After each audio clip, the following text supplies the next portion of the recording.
Disclaimer. இந்த video எந்த loan app, bank அல்லது ஃபினான்ஷியல் சர்வீஸையும் ப்ரமோஷன் செய்யவில்லை. இது கல்வி மற்றும் பொது தகவல் நோக்கத்திற்காக மட்டும். வணக்கம். பிளே ஸ்டோர்ல நிறைய அப்ளிகேஷன் இருக்கு. அதுல லோன் தரக்கூடிய அப்ளிகேஷன் சொல்லிட்டு எக்கச்சக்கமான அப்ளிகேஷன் இருக்கு. நம்ம ஒரு அப்ளிகேஷனை பயன்படுத்துறதுக்கு முன்னாடி அது நல்ல அப்ளிகேஷன் தானா, கெட்ட அப்ளிகேஷன் தானா, எப்படி கண்டுபிடிக்கிறது அப்படின்றத ரொம்ப சுருக்கமா தெளிவா இந்த வீடியோவில் நான் சொல்லிட்டுங்களா. ஒரு 5 நிமிஷம் தான். வீடியோ ஸ்கிப் பண்ணாம கடைசி வரைக்கும் பாருங்க. அப்படி இல்லை நானே போய் பார்த்துக்கிறேன், இல்லை பார்க்காமலே போய் இன்ஸ்டால் பண்ணிக்கிறேன், அது என்ன நடக்க போகுது அப்படின்ற மாதிரி யோசிச்சு போனீங்கன்னா வச்சுக்கோங்களேன். நம்ம இப்போ வரைக்கும் 7 நாள் அப்ளிகேஷனில் மாட்டிக்கிட்டு இப்போ வரைக்கும் எனக்கு இன்ஸ்டாகிராமில் மெசேஜ் பண்ணிவிட்டு அதுலேருந்து என்னால் வெளியில் வர முடியல அப்படின்னு சொல்லி நிறையா பேர் ரொம்ப வருத்தப்பட்டு என்கிட்ட பேசிக்கிட்டு இருக்காங்க. ஸோ இது பெரிய விஷயமே கிடையாது, இதுலேருந்து ஈஸியாக வெளியில் வந்துட முடியும். அதை தான் நான் சொல்கிறேன். அது உங்களுக்கு ஓகே, அதில் பெருசாக உங்களுக்கு ஹோப் இல்லைன்னா நம்மளுடைய லோன் ஆப் தமிழ் சேனல் போயிட்டு சேனல் பேரை யூடியூப்பில் போட்டு ஓப்பன் பண்ணுங்கள். லோன் ஆப் தமிழ் வீன்னு போட்டு ஓப்பன் பண்ணிவிட்டு ஸோ அதில் போயிட்டு வீடியோவை செலக்ட் பண்ணிவிட்டு பாப்புலர் அப்படின்ற ஒரு ஆப்ஷனில் 7 days லோன் அப்ளிகேஷன் இது வெளியில் வருமா அப்படின்ற ஒரு வீடியோ, 2வது வீடியோ 40,000 வியூஸ் போயிட்டுருக்கோம். அந்த ஒரு வீடியோ போய் பாருங்கள், உங்களுக்கே தெளிவாக தெரியும் நான் சொல்கிறது உண்மையாக பொய்யா அப்படின்றது. சரி, ஓகே. அதாவது ஒரு அப்ளிகேஷன் நல்ல அப்ளிகேஷனா அப்படின்றது எப்படி கண்டுபிடிக்கணும்? முதல்ல அவங்களுடைய விலை விவரங்கள் எல்லாமே வெளிப்படைத்தன்மையாக இருக்கான்றத பாருங்க. அந்த அப்ளிகேஷன் பிளே ஸ்டோருக்குள்ள எப்போ வந்திருக்குது, சமீபத்தில் வந்த அப்ளிகேஷன்னா உங்களுக்கு கூடுதல் கவனம் அப்படின்றது ரொம்ப முக்கியம். இல்லை அந்த அப்ளிகேஷன் வந்து ஒரு 5-6 வருஷம் ஆகுதுன்னா அப்போ இதில் நீங்கள் பெருசாக ஃபோக்கஸ் பண்ணாமல் டேரெக்டாக நீங்கள் இந்த அப்ளிகேஷனுடைய பெயர் NBFC லிஸ்ட்டில் இருக்கா அப்படின்றத செக் பண்ணும். ஒன்றுமே இல்லை, NBFC லிஸ்ட் அப்படின்னு சொல்லிட்டு நீங்கள் இதில் டைப் பண்ணிங்கனாலே RBIயோட அஃபிஷியல் வந்துட்டு தளம் வந்துடும். அதில் PDF நீங்கள் டெவலப் பண்ணி இல்லை எக்ஸல் ஃபார்மேட்டில் டெவலப் பண்ணி நீங்கள் அதை அப்படியே செக் பண்ணி பார்க்கலாம். இவ்வளோ வேலை இருக்கு பாருங்க. நான் ஒரு வீடியோ போடுறேன்னா, லோன் ஆப் தமிழ் வீடியோ போடுறேன்னா இதெல்லாம் நான் பார்ப்பேன். நான் அதை போய் செக் பண்ணி அந்த பேர் அங்கே இருக்கா அப்படின்றது பார்க்கணும். அது அப்ரூவ்டில் இருக்கா அல்லது கேன்சலில் இருக்கான்றது பார்க்கணும். 2 கேட்டகரி அப்படின்றது. அதுக்கு அடுத்தது இதில் மெயினாக முக்கியமானது என்ன அப்படின்னு கேட்டிங்கன்னா, அதனுடைய வந்துட்டு விலை விவரங்கள் வெளிப்படையாக இருக்கா, அவங்களுடைய ஆஃபீஸ் அட்ரஸ் இருக்குதா, அந்த ஆஃபீஸ் அட்ரஸை நீங்கள் கூகுளில் போடும்போது அந்த இடத்துல அது அவைலபிளாக இருக்குதா, இவங்களுடைய ஆஃபீஸ் ஃபோன் நம்பர்னு கொடுத்துருக்காங்களே அந்த ஃபோன் நம்பர் ஒர்க் ஆகுதா, இவங்க கஸ்டமர் கேருக்குன்னு தனியாக ஃபோன் நம்பரை வச்சிருக்காங்களா, இல்லை இவங்க வந்துட்டு கஸ்டமருக்காக என்னென்ன விஷயங்களை பண்ணுறாங்க, 24/7 கஸ்டமர் சர்வீஸ் இருக்குதா அப்படின்றது எல்லாத்தையுமே செக் பண்ணி பார்க்கணும். இதை எல்லாத்தையுமே உடைக்கிற வகையில் இன்னும் ஒரே ஒரு செக்கிங் அப்படின்றது இருக்குது. இந்த செக்கிங் நீங்கள் பண்ணிங்கன்னா வச்சுக்கோங்களேன், ஸோ ஈஸியாக கண்டுபிடிச்சிட முடியும். நம்மளாம் ஒரு அப்ளிகேஷன் எப்படி சூஸ் பண்ணுவோம்? இந்த அப்ளிகேஷன் பிளே ஸ்டோரில் இருக்குது. ஏன்னா இன்ஸ்டாகிராமில் சில புத்திசாலிங்க எல்லாமே இந்த அப்ளிகேஷன் 4.5 ஸ்டார் வந்து வாங்கியிருக்குது, இந்த அப்ளிகேஷன் பயன்படுத்துங்க, இது நல்ல அப்ளிகேஷன் தான், பிளே ஸ்டோர்லேயே 4.5 ஸ்டார்னா பார்த்துக்கோங்க, அவுட் ஆஃப் 5K, அதாவது 5 ஸ்டாருக்கு வந்து 4.5 ஸ்டார் 8 ஸ்டார்லாம் வாங்கியிருக்கு, 4.8 ஸ்டார்லாம் வாங்கியிருக்கு அப்படின்ற மாதிரி பெருசாக கண்டுபிடிச்ச மாதிரி பேசுவாங்க. ஆனால் முக்கியமாக ஒரு விஷயம் தெரியுதுங்களா, அதாவது வந்துட்டு நம்ம பிளே ஸ்டோர் இருக்கு பார்த்தீங்களா, பிளே ஸ்டோரில் போயிட்டு நீங்கள் ஒரு அப்ளிகேஷனை இன்ஸ்டால் பண்ணாதீங்க. நீங்கள் ஒரு கூகுள் அக்கௌண்ட் லாகின் பண்ணால் தான் அதில் போகும். ஒரு ஜிமெயில் ஐடி இருக்கணும்.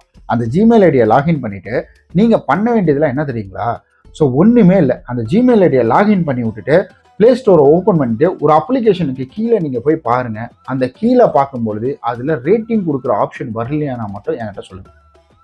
ரேட்டிங் கொடுக்குற ஆப்ஷன் வரலனா மட்டும் என்கிட்ட சொல்லுங்கள். ஸோ கண்டிப்பாக ஒரு அப்ளிகேஷனுக்கு ரேட்டிங் கொடுக்குற ஆப்ஷன் அப்படின்றது வந்துடும்.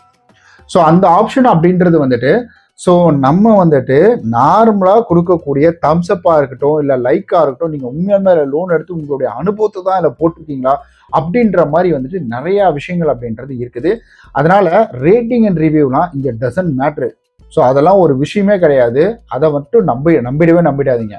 ஸோ நீங்கள் பார்க்க வேண்டியது என்ன அப்படின்னு கேட்டிங்கன்னா, ரொம்ப சிம்பிளாக நீங்கள் பார்க்க வேண்டியது ஒரு அப்ளிகேஷன் சிங்கிள் ஸ்டாரில் என்ன சொல்லியிருக்காங்க, அதில் சமீப காலமாக என்னென்ன விஷயங்கள் சொல்லப்பட்டிருக்குது, அதாவது கடந்த 1 மாதத்தில் அது என்னென்ன விஷயங்கள் நடந்திருக்கு, அதில் ஒன்றுமே இல்லை. ரேட்டிங் அண்ட் ரிவ்யூவை ஃபில்டர் பண்ணுங்கள். ஃபில்டர் பண்ணும்போது சிங்கிள் ஸ்டாரை செலக்ட் பண்ணிக்கிட்டு அதுக்கு பக்கத்துலேயே மோஸ்ட் ரெலவெண்ட் அப்படின்ற ஒரு ஆப்ஷன் இருக்கும்.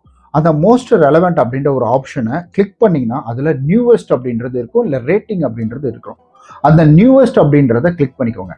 இப்போ அந்த நியூவஸ்ட்டுக்குள்ளே போங்க. அதை கிளிக் பண்ண உடனே அப்படியே உங்களுக்கு 1ஆம் தேதியிலிருந்து 2ஆம் தேதி 3ஆம் தேதி இப்படி வரும். நீங்கள் மோஸ்ட் ரெலவெண்ட் கொடுத்தீங்கன்னா இந்த தேதிக்கு ஒன்று இருக்கும். இன்றைக்கி என்ன 9 தேதியா, அடுத்து ஒரு 10 தேதிக்கு ஒன்று இருக்கும். 10னா அது அடுத்த மாதம் 10ஆம் தேதிக்கு, அடுத்த மாதம் 20ஆம் தேதி, இந்த மாதிரி எது ஹைலைட்டாக இருக்கோ அந்த மாதிரி ரிவ்யூ தான் காமிக்கும். ஸோ அதில் கரண்ட் டேட்டில் 7 நாள் அப்ளிகேஷன், இது 7 days அப்ளிகேஷன், லோன் எடுத்தாலும் திரும்ப வந்துட்டு கேட்குறாங்க, நான் கேட்காமலே லோன் என்னுடைய அக்கௌண்ட்டுக்கு போட்டு விட்டுட்டாங்க, வட்டி 50%, 30% இந்த மாதிரிலாம் இருக்கான்னு பாருங்கள். ஸோ எனக்கு தப்பான ஃபோட்டோஸ் அனுப்புகிறாங்க அப்படின்ற மாதிரி இருக்கான்றதை முதல்ல செக் பண்ணி பாருங்கள். அதெல்லாம் செக் பண்ணி பார்த்துட்டு தான் இது நல்லவங்களா கெட்டவங்களா அப்படின்றத நம்மளால உறுதிப்படுத்த முடியும். அபவுட் ஆப்ஷனில் நீங்கள் போய் அந்த அப்ளிகேஷனில் போய் பார்க்கும்பொழுது, ப்ளே ஸ்டோருக்குள்ளேயே போய் பார்க்கும்பொழுது இந்த அப்ளிகேஷன் எவ்வளோ வட்டி கொடுக்குது, என்ன மாதிரி கொடுக்குது. ஏன்னா நான் இன்னைக்கு வந்துட்டு லோன் ஆப் தமிழில் ஒரு வீடியோ போட்டிருந்தேன். அதில் என்னன்னா ஒரு அப்ளிகேஷன் ஆனுவல் பர்சன்டேஜ் ரேட்டிங் அதை பற்றி நிறைய பேருக்கு தெரியுதுல, அவேர்னஸும் கிடையாது. தொடர்ந்து கத்திக்கிட்டே வரேன். அதை தான் ஹிட் அண்ட் சார்ஜஸ் மாதிரி வச்சு வேலை பார்த்துட்டு இருக்காங்க சில போலி நிறுவனங்கள் எல்லாமே. ஸோ அதனால் கொஞ்சம் கவனமாக இருங்க. அந்த அப்ளிகேஷனில் எவ்வளோ நம்ம போட்டிருக்காங்க, நான் வந்துட்டு வெறும் 37% வந்துட்டு அதிகம்னு சொல்கிறேன். ஆனால் அதில் என்ன சொல்லியிருக்கிறாங்கன்னா 237.7% உங்களுக்கு ஆனுவல் பர்சன்டேஜ் அப்படின்னு சொல்லியிருக்காங்க. நம்ப முடியுதா? அந்த மாதிரி சொல்லியிருக்காங்க. அப்போ பார்த்துக்கோங்க எவ்வளோ பெரிய வந்துட்டு அந்த அப்ளிகேஷன் வேலை பார்த்துட்டு இருக்குன்னு சொல்லிட்டு. நம்ம சின்னதாக விடக்கூடிய விஷயங்கள், சாதாரண செல்லு வாங்கும்பொழுது அதில் கவனம் நமக்கு எப்படி இருக்கு. ஏன்னா அந்த செல்லு வாங்கிட்டா அதில் ஏதாவது பிரச்சனை வந்துச்சுன்னா அது பெருசாக கிடையாது, அந்த செல்லு அதோட முடிஞ்சிடும். பட் நம்ம வந்துட்டு Aadhaar card, PAN card, bank statement, நம்ம ஃபோட்டோ எல்லாத்தையுமே கொடுக்குறோம். அப்போ இருக்கிற டைம்லலாம் அதாவது 90s கிட்ஸ் எல்லாம் ஒரு கடையில் போய் ஜெராக்ஸ் எடுக்கிறாங்கன்னு வச்சுக்கோங்களேன். முதல்ல அவங்க என்ன தெரியுமா பார்ப்பாங்க, அதாவது வந்துட்டு இவன் ஏதாவது 2 ஜெராக்ஸ் எடுத்துருவானோ அப்படின்ற மாதிரி குத்து பார்ப்பாங்க. எங்கள் அம்மாலாம் அடிக்கடி சொல்லுவாங்க, ஜெராக்ஸ் எடுத்துருவோம் கவனமாக எடு, அவன் 2 ஜெராக்ஸ் எடுத்து வச்சுக்க போகிறான். நம்மளுடைய ஆவணங்களை அப்படி பொத்தி பாதுகாத்துட்டு இருக்கோம். ஆனால் இப்போ அப்படி கிடையாது. முதல்ல அப்ளிகேஷன் ஆடு வருது அப்படின்றதுக்காக எடுக்காதீங்க. ஏன்னா இப்போ 7 நாள் அப்ளிகேஷன்ல ஆடு வருது. ஏன் இந்த வீடியோ நீங்கள் பார்த்துட்டு இருக்கும்போது இதில் கூட அந்த 7 நாள் அப்ளிகேஷன் வரலாம். ஆனால் எனக்கு தெரிஞ்சு இப்போதைக்கு ஆட்ல எது அதிகமாக இருக்குன்னா பேருப்பிக்கே, மணி வியூ, இந்த மாதிரி ஃபெட்டக் பே, இந்த மாதிரி அப்ளிகேஷன் அப்படின்றது தான் அதிகமாக இருக்குது. இதில் கூட வட்டி விகிதம் அதிகமாக தான் இருக்குது. ஒரு சில இதில் இருக்குன்னு வச்சுக்கோங்களேன். ஸோ இந்த மாதிரி ரிஜிஸ்டர்டாக இருந்தால் அதுலேயும் இருக்குது. ஆனால் அவங்க வெளிப்படையாக சொல்லிடுறாங்க. பட் இங்கே சொல்கிறதில்ல. அந்த வெளிப்படையாக சொன்னாலும் அதை செக் பண்ணுற அளவுக்கு நமக்கு பொறுமை இருக்கா அப்படின்னு கேட்டிங்கன்னா கிடையாது. ஒரு அப்ளிகேஷனை இன்ஸ்டால் பண்ணுறதுக்கு முன்னாடி ப்ளே ஸ்டோருக்குள்ளே போங்க, single star reviews, 5 star reviews பாருங்கள். அப்ளிகேஷன் எப்போ லான்ச் பண்ணியிருக்காங்க அப்படின்றத பாருங்கள். ஸோ அந்த ரிவ்யூஸில் நீங்கள் மோஸ்ட் ரெலவெண்ட்டாக செக் பண்ணாமல் நீங்கள் நியூவஸ்ட்டை கொடுத்துட்டு செக் பண்ணுங்கள். அண்ட் அதே போல் கரண்ட்டில் ஒரு 30 நாளைக்கு என்னென்ன விஷயங்கள் இருக்குது, ஆபத்தான நமக்கு வந்து பயமுறுத்தும் வகையில் ஏதாவது இருக்கா அப்படின்றதெல்லாம் பார்க்கணும்.